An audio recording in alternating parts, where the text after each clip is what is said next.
Oltre 100 feriti solo sul litorale veneziano, 1500 alberi abbattuti dalla furia del vento. Jesolo, Cavallino Treporti, la devastazione nelle spiagge maggiormente frequentate dai trevigiani. Danni per decine di milioni di euro, strutture turistiche messe a dura prova. Solamente una lunga serie di casualità ha fatto sì che nessuno perdesse la vita.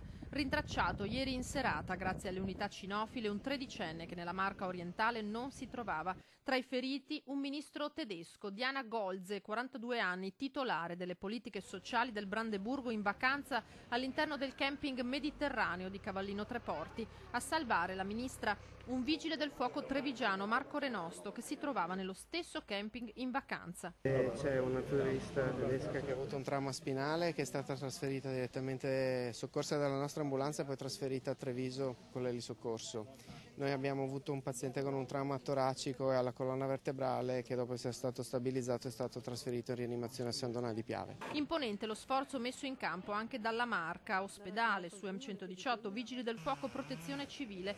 Già decretato nel veneziano lo stato di calamità, il presidente del Veneto Luca Zaia parla di emergenza nazionale.